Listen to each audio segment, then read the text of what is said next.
मत्तेचे शुभवर्तमान अध्याय 16 वचन 5 पासून 12 पर्यंत मी वाचून दाखवते, सर्वजण लक्ष द्या. नंतर शिष्य पलीकडे गेले, पण ते भाकरी घ्यावयास विसरले होते.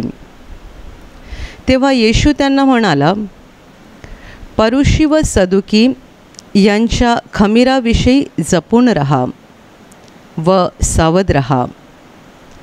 तेव्हा ते आपसात चर्चा करून म्हणाले, आम्ही भाकरी घेतल्या नाहीत.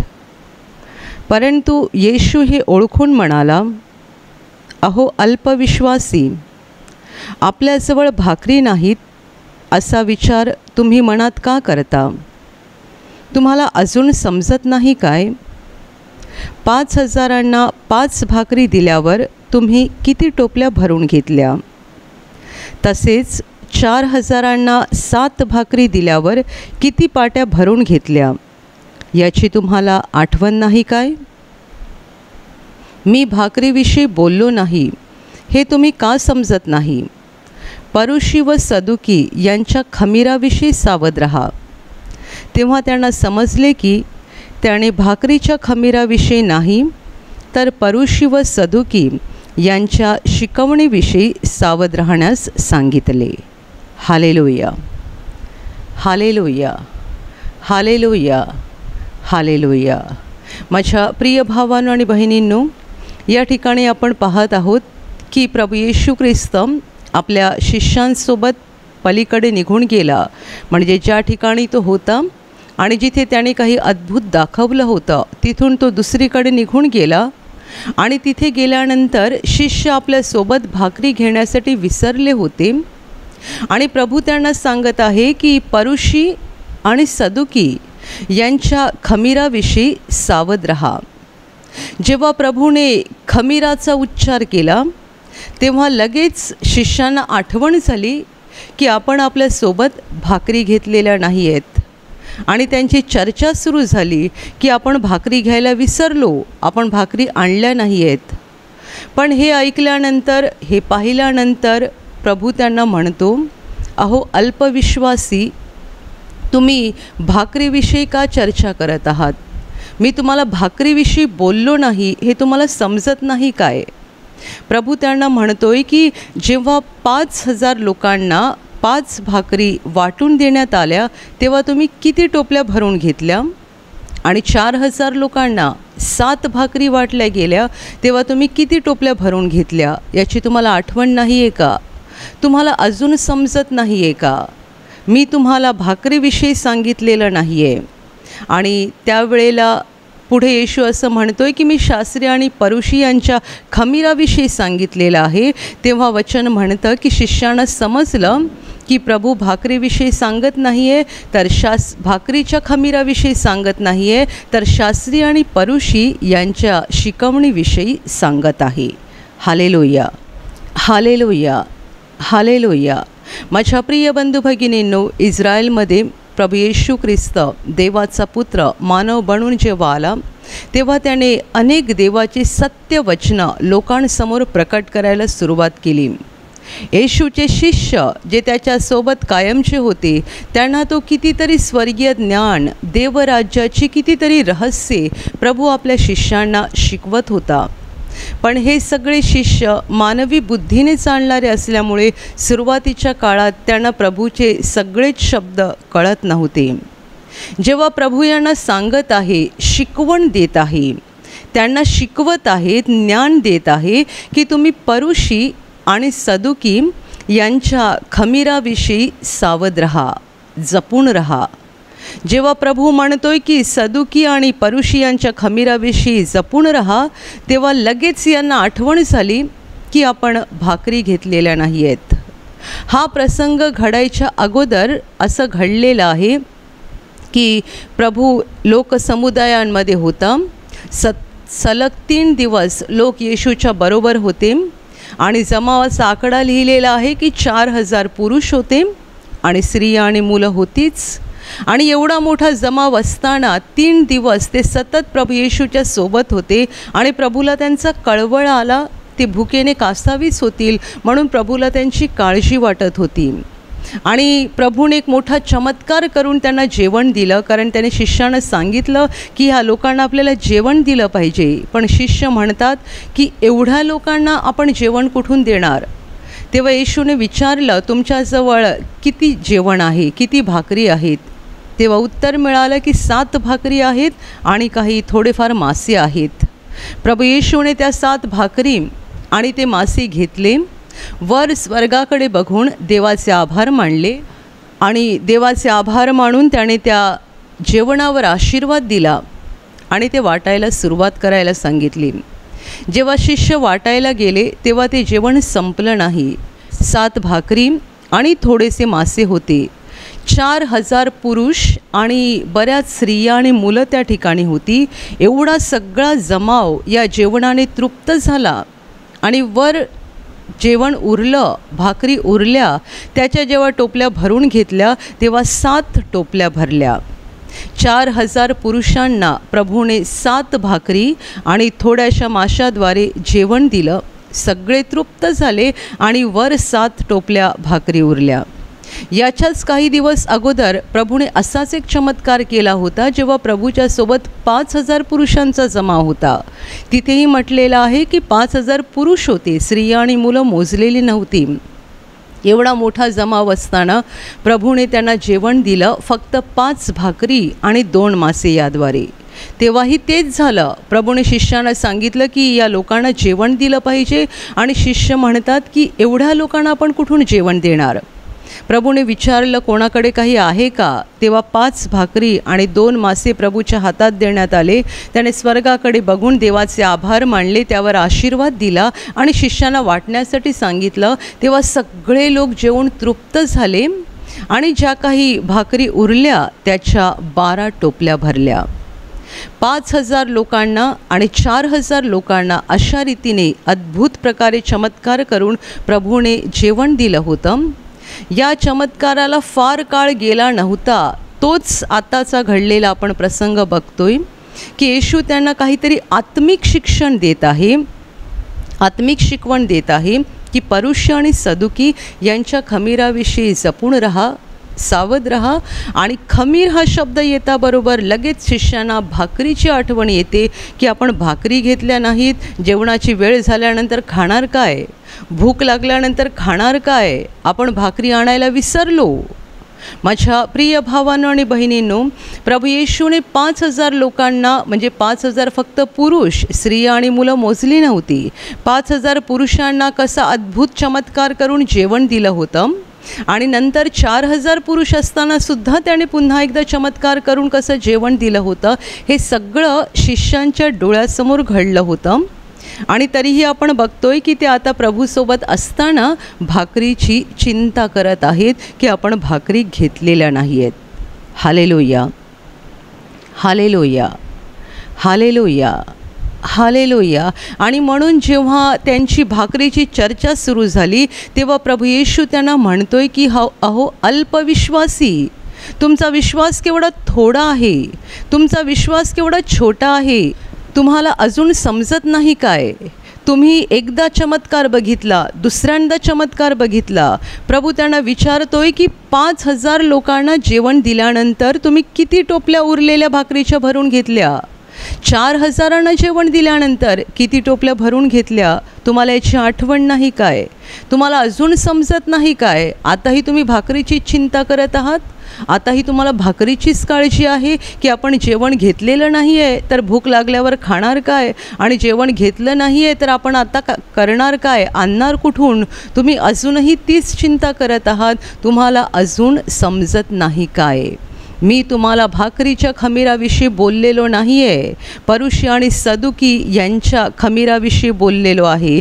त्यावेळेला शिष्यांना समजलं. आत्ता त्यांच्या लक्षात आलं की तो भाकरीच्या खमीराविषयी बोलत नाही आहे तर परुषी आणि सदुकी यांच्या शिक्षणाविषयी बोलत आहे.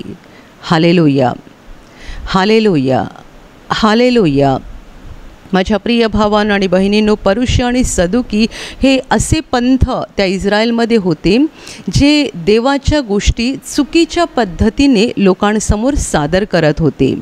देवाची शुद्ध आणि सत्य वचनं देवाचे शुद्ध आणि सत्य शब्द ते अनेक प्रकारे स्वतःच्या विचारांची भेसळ करून लोकांना शिकवत होते. म्हणून येशूने त्यांच्या शिकवणीला खमीराची उपमा दिलेली आहे. ज्याप्रमाणे पिठामध्ये खमीर घातल्यानंतर संपूर्ण पीठ फुगून जाते, अगदी त्याप्रमाणे परुषी आणि सदुकी यांची शिकवण काम करत होती. देवाची वचनं, देवाचे शब्द यामध्ये ते स्वतःचे विचार, स्वतःची बुद्धी आणि त्यांना काय आवडतं ते भरून सगळं ढोंगीपणाने भेसळ करून ते लोकांना चुकीचं ज्ञान देत होते. देवाविषयी चुकीच्या गोष्टी, आत्मिक गोष्टी चुकीच्या पद्धतीने ते लोकांना शिकवत होते. आणि म्हणून प्रभू त्यांच्या शिकवणीला खमीर म्हणत आहे, खमीराची उपमा देत आहे. ज्याप्रमाणे छोटंसं खमीर संपूर्ण पिठाला फुगवून टाकतं. खमीर पिठाच्या आत असतं, बाहेरून दिसत नाही, पण पीठ मात्र फुगून जातं. अगदी त्याप्रमाणे परुषी आणि सदुकी यांची शिकवण होती. आणि म्हणून येशूला त्याच्या शिष्यांना सांगायचं होतं की तुम्ही त्यांच्यापासून जपून राहा. ते जे काही शिकवतात, ते जे काही सांगतात त्यापासून सावध राहा. ते जे काही सांगतात त्या सगळ्या गोष्टीवर भरवसा ठेवू नका, विश्वास ठेवू नका. सावध राहा त्यांच्या बाबतीत, त्यांच्या शिकवणीच्या बाबतीत सावध राहा, असं येशूला शिष्यांना सांगायचं होतं. परंतु प्रभू जेव्हा शिष्यांना किंवा लोकांना काही गोष्टी सांगत असे, समजावून देत असे, तेव्हा अनेक वेळेला तो दाखल्याचा किंवा उदाहरणाचा वापर करत असे. म्हणून ह्यांच्या शिकवणीविषयी बोलत असताना प्रभूने खमीर ही एक उपमा वापरली, उदाहरण दिलं. परंतु खमीर बोलताबरोबर शिष्यांना आठवण झाली की आपण भाकरी घेतल्या नाही आहेत. Hallelujah, hallelujah. माझ्या प्रिय भावांनो आणि बहिणींनो, देवाची इच्छा आहे की आपण आत्म्याने त्याच्या अधिक जवळ जाऊन आत्मिक बनावं. परंतु आपण मात्र विश्वासामध्ये चालत असतानासुद्धा दैहिकच राहतो. आपण ह्या शिष्यांना हसण्याची गरज नाही आहे. किती वेळा आपण सुद्धा आपल्या जीवनात असेच वागतो. या शिष्यांसमोर एकदा एवढा मोठा चमत्कार झाला की एवढा मोठा 5,000 पुरुषांचा जमाव असताना प्रभूने 5 भाकरी आणि 2 मासे याद्वारे या सगळ्या लोकांना जेवण दिलं. सगळे तृप्त झाले आणि वर जेवण उरलं ते पण शिष्यांनी स्वतः गोळा केलं. शिष्यांनी उरलेलं जेवण स्वतःच्या हाताने गोळा केलं. तेव्हा 12 टोपल्या भरल्या होत्या. तेव्हा त्यांचे डोळे उघडले नाहीत काय? केवढा मोठा चमत्कार! 5 भाकरी आणि 2 मासे हे एवढूसं जेवण आम्ही प्रभूच्या हातात दिलं होतं. आणि त्या जेवणाचं प्रभूने काय करून दाखवलं. सगळे जेवण तृप्त झाले आणि वर एवढ्या टोपल्या भरून निघाल्या उरलेल्या भाकरीच्या. त्याला अजून थोडे दिवस गेले आणि 4,000 लोकांचा जमाव असताना, 4,000 पुरुषांचा जमाव असताना प्रभूने तोच चमत्कार पुन्हा करून दाखवला. ज्या वेळेला तिथे 7 भाकरी आणि थोडेसे मासे होते. चमत्कार तोच प्रभूने त्याच पद्धतीने केला. पहिल्या चमत्कारात आणि दुसऱ्या चमत्कारात पद्धती प्रभूने तीच वापरली. ते मासे, त्या भाकरी हातात घेतल्या, वर स्वर्गाकडे बघून देवाचे आभार मानून उपकार स्तुती करून त्यावर आशीर्वाद दिला आणि मग शिष्यांच्या हातात भाकरी मोडून वाटण्यासाठी दिल्या आणि ते वाटत गेले. लोक जेवण तृप्त झाले आणि वर भाकरी उरत गेल्या. जेव्हा त्याच्या टोपल्या भरल्या तेव्हा ह्या वेळेला 7 टोपल्या भरून निघाल्या. Hallelujah, hallelujah. एवढे 2 मोठे चमत्कार पाहिल्यानंतर आता अजूनही त्यांना चिंता आहे भाकरीची. त्यांनी जीवनदात्या परमेश्वराला बघितलं होतं, अनुभव घेतला होता. ते त्याच्या जवळ होते, त्याच्या सहवासात होते आणि चिंता करतायत भाकरीची. प्रभू त्यांना आत्मिक ज्ञान देत आहे आणि ह्यांची चिंता चालली आहे शरीराविषयी, म्हणजे पोटाविषयी. Hallelujah, hallelujah. म्हणून प्रभू त्यांना म्हणतो, अहो अल्पविश्वासी, तुम्हाला अजून समजत नाही आहे का? तुम्हाला अजून कळत नाही आहे का? तुम्ही एकदा चमत्कार बघितला, दुसऱ्यांदा चमत्कार बघितला, अजून तुम्हाला कळत नाही का? तुमचं मन अजून कठीण झालेलं आहे का? मी भाकरीच्या खमीराविषयी बोललोच नाही आहे. तुम्ही या गोष्टीची चिंता का करत आहात की आपल्याजवळ भाकरी नाही आहेत? Hallelujah, hallelujah, hallelujah. माझ्या प्रिय भावांनो आणि बहिणींनो, किती लोक अशा रीतीने शारीरिक राहिल्यामुळे दहिक राहिल्यामुळे देवाच्या जास्त जवळ जाऊ शकत नाहीत, कारण ते रात्रंदिवस फक्त आपल्या शरीराचा विचार करत असतात. त्यांच्या प्रार्थनासुद्धा सगळ्या शारीरिक असतात. आम्ही प्रार्थना करतो, काय करता? देवाकडे नोकरी मागतो. प्रार्थना करतो, काय करता? आम्ही घर मागतो, गाडी मागतो. आजार बरा व्हावा म्हणून प्रार्थना करतो, हे मिळावं, ते मिळावं, हे काम झालं पाहिजे, ते काम झालं पाहिजे, इथे यश मिळालं पाहिजे, तिथे यश मिळालं पाहिजे. या सगळ्या आमच्या दैहिक आणि जगिक गरजांसाठी आम्ही वारंवार देवाकडे मागत आहोत. थोडके लोक असे आहेत जे आत्मिक बनण्याचा प्रयत्न करत आहेत आणि देहभान विसरून ते आत्म्याच्या गोष्टीकडे बघत आहेत. त्यांचं लक्ष देवाकडे लागतं. देवाच्या पवित्र आत्म्याने ते दिवसेंदिवस अधिकाधिक भरत जातात आणि ते देवाच्या जवळ जाऊन देवाशी एकरूप होत राहतात. ज्या लोकांनी दैहिक गोष्टींकडे लक्ष देणं बंद केलेलं आहे आणि जे आत्मिक गोष्टीकडे लक्ष लावून आहेत, जे देवाची वचनं, देवाचा शब्द याकडे आपलं लक्ष लावून आहेत, ते आत्मिक बनत जातात आणि आत्मिक बनल्यामुळे ते देवाशी एकरूप होतात. Hallelujah, hallelujah. प्रभू येशूची ही इच्छा मुळीच नाही आहे की आपण दिवस रात्र फक्त आपल्या शरीराचा विचार करावा, शरीराच्या गरजांचा विचार करावा आणि एकसारखं शरीरासाठी मागत राहावं. किती लोक एक आजार बरा झाला, दुसरा आजार आला, मग प्रार्थनेला येतात. तो बरा झाला, तिसरा आजार आला की तो बरा व्हावा म्हणून प्रार्थनेला येतात. किती काळ हे सुरू राहणार? जेव्हा प्रभूने तुमचा एक आजार बरा केला तेव्हाच तुम्ही त्याला ओळखलं नाही का? तेव्हाच तुम्ही त्याच्यावर विश्वास ठेवला नाही का? आणि तेव्हाच जर तुम्ही त्याला ओळखलं तर तुमचं लक्ष त्याच्याकडे का लागलं नाही?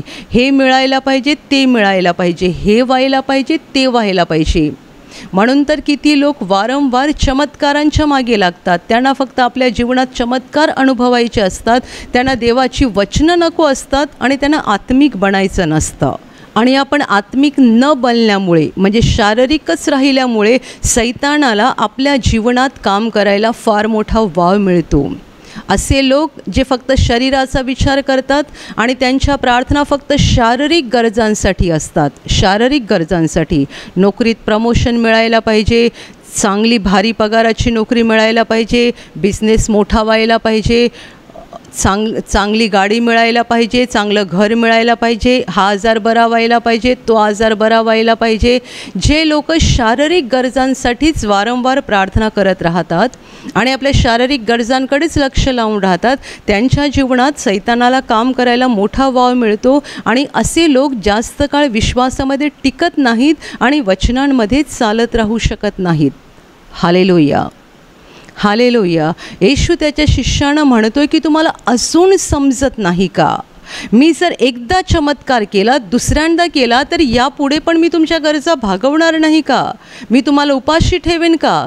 जर एकदा मी एवढा मोठा चमत्कार करून 5,000 पुरुषांना जेवण दिलं, दुसऱ्यांदा चमत्कार करून 4,000 पुरुष होते त्यांना जेवण दिलं, तर तुम्हाला मी कसं उपाशी ठेवेन? एवढे 2 चमत्कार बघून अजूनही तुमच्यामध्ये अविश्वास आहे का? म्हणून येशू त्यांना अल्पविश्वासी असा शब्द वापरत आहे. पुढे जाऊन हे शिष्य विश्वासामध्ये फार खंबीर झाले, मजबूत झाले, ती वेगळी गोष्ट. पण आत्ता शिष्यांची जी अवस्था आहे तीच अनेक विश्वासणाऱ्या लोकांची असते. विश्वास आहे पण अल्पविश्वास आहे. विश्वास आहे पण थोडकासा विश्वास आहे. देवाचं कार्य एकदा जीवनात अनुभवलेलं आहे, देवाने एकदा बरं केलेलं आहे, देवाने एकदा अद्भुत काम जीवनात केलेलं आहे, पण दुसऱ्यांदा काही संकट आलं की पुन्हा अस्वस्थ होतात, पुन्हा घाबरतात, पुन्हा वाटते आता कसं होईल, आता कसं होईल. याचा अर्थ तुम्ही एकदा जो चमत्कार बघितला त्यावेळेला तुम्ही प्रभूला ओळखलंच नाही, तुम्ही तुमचं लक्ष प्रभूकडे लावलंच नाही आणि तुम्ही आत्मिक बनलाच नाहीत. Hallelujah, hallelujah. खूप वर्षांपूर्वीची गोष्ट आहे. प्रार्थना केंद्रामध्ये एक बाई निवासी शिबिर करण्यासाठी आली होती. जेव्हा तिला आणण्यात आलं होतं तेव्हा तिची अवस्था अतिशय भयानक होती. तिला काविळीचा आजार झाला होता. कावीळ तिच्या रक्तामध्ये भिनलेली होती आणि अगदी शेवटच्या स्थितीला असल्यासारखी तिची गत झालेली होती. तिचा नवरा आणि घरचे काही लोक तिला शिबिरासाठी घेऊन आले. तिच्यात अजिबात त्राण राहिलं नव्हतं आणि फार वाईट अवस्थेमध्ये ती बाई होती. जेव्हा तिला शिबिरासाठी आणलं गेलं तेव्हा पहिले 2-3 दिवस तिला खूप त्रास झाला आणि म्हणून ती सारखं तिच्या घरच्यांना सांगत होती की मला इथून घेऊन चला, मला काही फरक पडत नाही. प्रार्थना केंद्रात आणायच्या अगोदर घरच्या लोकांनी बरेच उपचार केले होते आणि तिला फरक पडला नव्हता. उलट तिची स्थिती जास्त गंभीर बनली होती आणि त्यांना त्याच काळात प्रार्थना केंद्राविषयी माहिती मिळाली म्हणून ते तिला घेऊन आले होते. सुरुवातीचे 2-3 दिवस तिला तिथे राहायलासुद्धा होत नव्हतं. परंतु शिबिराच्या 4थ्या दिवशी जेव्हा पवित्र आत्म्याची प्रार्थना सुरू झाली तेव्हा अचानक तिला खूप जोरदार घाम सुटला. एवढा जोरात घाम की तिचे संपूर्ण कपडे भिजून गेले. या बाईने स्वतः अशी साक्ष दिलेली आहे की तिच्या अंगावरचे कपडेसुद्धा पिवळसर झाले होते. जो काही घाम तिला आला, एवढा मोठ्या प्रमाणात घाम आला, त्या घामाने तिच्या अंगावरचे कपडेसुद्धा पिवळे पडले होते आणि त्या क्षणापासून ती 100% बरी झाली. ती व्यवस्थित जेवायला लागली, फिरायला लागली, चालायला लागली, अशक्तपणा निघून गेला. त्यानंतर ती प्रार्थनेला येत राहिली. काही काळ निघून गेला आणि काही काळानंतर अचानक ती येणं बंद झालं. त्यानंतर अजून काही महिन्यांनी ती बाई पुन्हा आली. तेव्हा मी तिला विचारलं की तुम्ही इतक्या काळात येत का नव्हतात. ती म्हणाली की मी बरी झाल्यानंतर काही काळ आले प्रार्थनेला आणि नंतर माझं येणं कमी झालं आणि मग मला दुसरा एक भयंकर आजार जडला. जो दुसरा भयानक आजार जडला त्यासाठी पण तिच्या घरच्यांनी तिच्यासाठी खूप उपचार केले आणि ती काही बरी होत नव्हती. ती म्हणते तेव्हा मी प्रार्थना पण करत होते आणि उपचार तर घेतच होते आणि एवढं सगळं होऊनसुद्धा मी काही बरी होत नव्हते. उलट आजार बळावत चालला होता. तेव्हा तिचे घरचे लोक आणि नातेवाईक सगळे तिला सांगायला लागले की ही तुझ्यावर कोणीतरी करणी केलेली आहे किंवा हा भूत पिशाचाचा प्रकार आहे, त्यामुळे तुला कुठेतरी भक्ताकडे मांत्रिकाकडे जावंच लागेल. जर तसं नाही केलं तर तुझा जीव जाईल.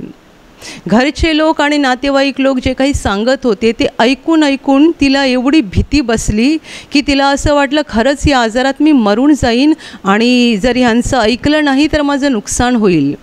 आणि म्हणून शेवटी ती तिच्या नवऱ्याला म्हणाली ठीक आहे, मला मांत्रिकाकडे घेऊन चला. ही तीच बाई जिला पवित्र आत्म्याच्या प्रार्थनेत देवाने एवढं अद्भुत रीतीने बरं केलं होतं, ती मांत्रिकाकडे निघून गेली. मांत्रिकाने जे काही दिलं ते सगळं घेऊन ती घरी आली. ती म्हणते त्या रात्री मी झोपले आणि झोपेत असताना मला प्रभू येशू दिसला आणि तो एकच वाक्य मला बोलला, शेवटी तू माझ्यावर अविश्वास दाखवला. एकच वाक्य बोलला आणि नंतर प्रभू दिसायचा बंद झाला. शेवटी तू माझ्यावर अविश्वास दाखवला. ही बाई म्हणते मी झोपेतून धाडकन जागी झाले आणि माझ्या लक्षात आलं की मी केवढं मोठं पाप केलेलं आहे. मी तिथेच गुडघे टेकले, पश्चाताप केला, देवाकडे क्षमा मागितली आणि त्या दिवसानंतर मला मांत्रिकाने जे काही दिलं होतं ते सगळं मी फेकून दिलं आणि फक्त प्रार्थना करत राहिली आणि 1 आठवड्याच्या आत मी संपूर्णपणे बरी झाली. Hallelujah, hallelujah, hallelujah. प्रभूचे शब्द होते, शेवटी तू माझ्यावर अविश्वास दाखवला. मी तुला कोणत्या प्रकारे बरं केलं होतं. एका क्षणात ही बाई जेव्हा केंद्रात आणलेली होती तेव्हा तिची स्थिती अशी होती की जगेल की मरेल. पण पवित्र आत्म्याच्या प्रार्थनेत जे देवाने तिच्यावर सामर्थ्य पाठवलं आणि जो स्वतःला तिला अद्भुत अनुभव आला, तिने स्वतः स्टेजवरून साक्ष दिली की एवढा प्रचंड घाम की त्या घामाने माझ्या अंगावरचे कपडेसुद्धा पिवळे पडलेले होते आणि त्या क्षणापासून मी बरी झाले. ती बाई काही काळानंतर विचार करते की प्रभूने मला बरं नाही केलं तर मी माझ्या नातेवाईकांचं ऐकायला पाहिजे, मी माझ्या घरच्यांचं ऐकायला पाहिजे, कुठेतरी भक्ताकडे मांत्रिकाकडे जायला पाहिजे. आणि ज्या दिवशी जाऊन आली त्याच रात्री प्रभूने तिला सांगितलं की शेवटी तू माझ्यावर अविश्वास दाखवला. Hallelujah, hallelujah, hallelujah. जे लोक आत्मिक बनत नाहीत, फक्त शरीराच्याच गोष्टींकडे लक्ष लावून असतात, हे झालं पाहिजे, ते झालं पाहिजे, हे झालं पाहिजे, ते झालं पाहिजे, त्यांच्या प्रार्थनांना जर ताबडतोब उत्तरं मिळाली नाहीत तर ते अस्वस्थ असतात. त्यांच्या प्रार्थनेला देवाने जर ताबडतोब उत्तर दिलं नाही तर त्यांना असं वाटतं की प्रार्थना काही काम करत नाही आहे, देव काही प्रार्थना ऐकत नाही आणि काही होणार नाही आहे. आत्मिक लोकांचं तसं नसते. ज्यांनी वचनांकडे लक्ष लावलेलं आहे आणि जे आत्मिक बनलेले आहेत ते 1 दिवस प्रार्थना करतात, 1 आठवडा प्रार्थना करतात, 1 महिना प्रार्थना करतात, 6 महिने प्रार्थना करतात. त्यांना पक्की खात्री आहे देव जे काही करणार ते माझ्या भल्यासाठी करणार. त्यांना पक्की खात्री असते, देव माझं ऐकत आहे, तो माझ्यावर प्रेम करत आहे आणि तो माझ्यासाठी जे काही करणार ते माझ्या भल्यासाठी करणार. शारीरिक प्रकारचे लोक वेगळे असतात, आत्मिक प्रकारचे लोक वेगळे असतात. शारीरिक लोक फक्त शरीराच्या गोष्टींवरच लक्ष लावून असतात आणि म्हणून सैतान अगदी सहज रीतीने त्यांना फसवतो. आत्मिक लोकांचं लक्ष देवाकडे लागलेलं असतं, देवाच्या वचनांकडे लागलेलं असतं. म्हणून सैतानाने त्यांना त्यांचा कितीही शारीरिक छळ केला तरी त्यांचा विश्वास हलत नाही आणि सैतान त्यांना जास्त फसवू शकत नाही आणि मोहात पाडून त्यांना पूर्णपणे उद्ध्वस्त करू शकत नाही, कारण ते आत्मिक झालेले आहेत, म्हणजे ते देवाच्या जवळ जात आहेत. Hallelujah, hallelujah, hallelujah. माझ्या प्रिय भावांनो आणि बहिणींनो, तुम्ही जर प्रभू येशूवर विश्वास ठेवणारे आहात तर रोज रोज रोज देवाने तुमच्यासाठी काहीतरी चमत्कार करावा, तुमच्या प्रार्थनेला ताबडतोब उत्तर द्यावं, यासाठी वाट बघू नका. आपलं काम हे आहे की आपण देवाच्या वचनाकडे लक्ष लावावं आणि आपण आपलं हृदय आणि आपलं जीवन देवाच्या इच्छेप्रमाणे करत राहावं. हे आपलं काम आहे. आपल्या शरीराच्या गरजा भागवणं आणि आपल्याला जे काही आवश्यक आहे ते पुरवणं हे देवाचं काम आहे आणि देव ते केल्याशिवाय राहणार नाही. Hallelujah, hallelujah. जेव्हा 5,000 लोक होते तेव्हा प्रभूला स्वतःला त्यांचा कळवळा आला. जेव्हा 4,000 लोक, 4,000 पुरुष 3 दिवसपर्यंत प्रभूच्या सोबत होते तेव्हा प्रभूला स्वतःला कळवळा आला की आज सतत 3 दिवस ते माझ्याबरोबर आहेत. त्यांना भूक लागेल, ते कासावीस होतील, भुकेने व्याकुळ होतील. दया कुणाला आली, काळजी कुणाला वाटली? त्या निर्माणकर्त्या देवाला, ज्याने आपल्याला घडवलेलं आहे त्याला काळजी वाटली.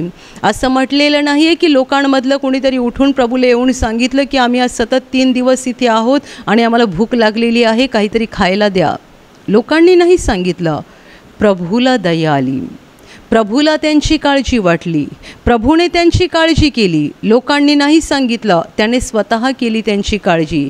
ते सतत 3 दिवस त्याच्याबरोबर होते, त्याचे शब्द ऐकत होते, त्याचे अद्भुत कामं बघत होते. त्यांचं लक्ष येशूकडे लागलं होतं, ते आत्मिक बनले होते. शरीराची काळजी देवाने स्वतः घेतली. Hallelujah, hallelujah, hallelujah. माझ्या प्रिय भावांनो आणि बहिणींनो, आत्मिक बना. जे दैहिक असतात, शारीरिक असतात, ते पुन्हा पुन्हा सैतानाच्या मोहाला बळी पडतात. शारीरिक लोक पुन्हा पुन्हा सैतानाच्या मोहाला बळी पडत जातात.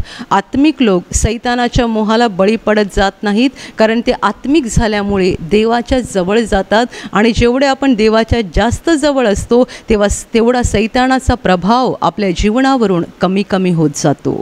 Hallelujah, hallelujah, hallelujah. रात्रंदिवस शरीराचा विचार करू नका, शरीरांच्या गरजांचा विचार करू नका. तुमच्या मुलाला चांगली नोकरी नाही आहे, हरकत नाही.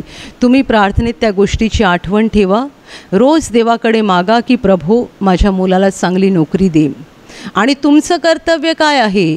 देवाची वचनं वाचणं, देवाच्या वचनांकडे लक्ष लावणं, वचनाप्रमाणे आपलं हृदय जीवन बदलणं आणि देवाची उपकार स्तुती करत राहणं, म्हणजे आत्मिक बना. मुलाला नोकरी नाही आहे त्यासाठी मागा देवाकडे, पण रात्रंदिवस तीच गोष्ट डोक्यात घेऊन बसू नका आणि कधी देव नोकरी देणार, कधी देव नोकरी देणार, कधी होणार, कधी होणार.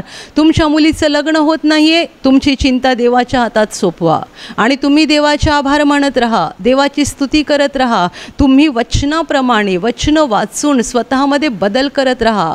तुम्ही आत्मिक बना. ही तुमची काळजी देव स्वतः घेईल. तुमच्या शरीरामध्ये काही आजार आहे आणि तुम्हाला बरं होण्याची घाई झालेली आहे, तुम्ही प्रार्थना करा त्यासाठी की देवाने तुम्हाला बरं करावं. आणि तुम्ही आत्मिक बना, वचनाकडे लक्ष लावा, देवाची स्तुती करत राहा, देवाच्या वचनं जाणून घेऊन त्याप्रमाणे स्वतःमध्ये बदल करा. तुम्हाला बरं करण्याचं काम देव स्वतः करेल. Hallelujah, hallelujah. तुमच्या डोक्यावर कर्जाचं ओझं झालेलं आहे, तुम्ही देवाकडे प्रार्थना करा. ही तुमची समस्या देवाच्या हातामध्ये सोपवा आणि तुम्ही मात्र आत्मिक बना. देवाचे आभार मानत राहा, धन्यवाद करत राहा, वचनं वाचत राहा, वचनाप्रमाणे स्वतःमध्ये बदल करा. तुम्ही आत्मिक बना. तुम्हाला कर्जातून मुक्ती देण्याचं काम देव स्वतः करणार आहे. Hallelujah, hallelujah. माझ्या प्रिय भावांनो आणि बहिणींनो, प्रभू येशूने स्वतः स्पष्ट म्हटलेलं आहे की तुम्ही मागण्यापूर्वी तुमच्या गरजा काय आहेत हे तुमचा स्वर्गीय पिता जाणून आहे. त्याला माहीत आहे आपल्याला काय हवं आहे. त्याला माहीत आहे आपल्या गरजा काय आहेत.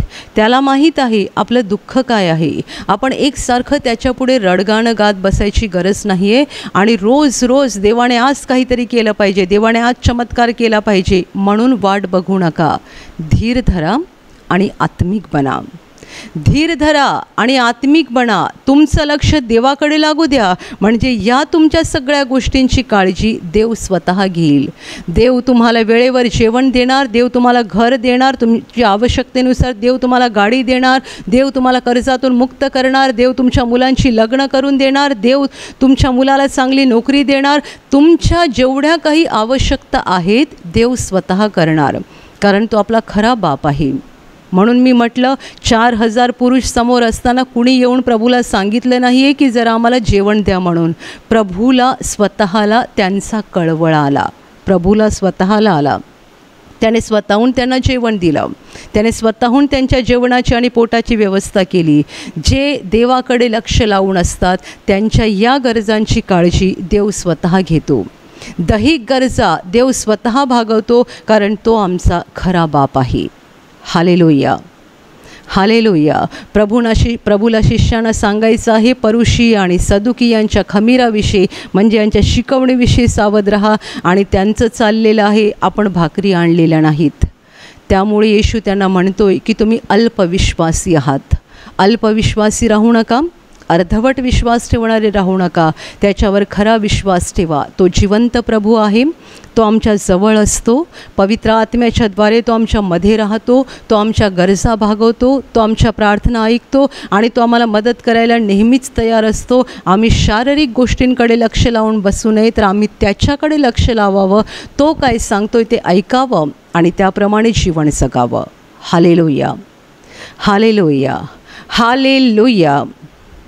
हालेलुया. आणि आता मी तुमच्यासाठी प्रार्थना करणार आहे.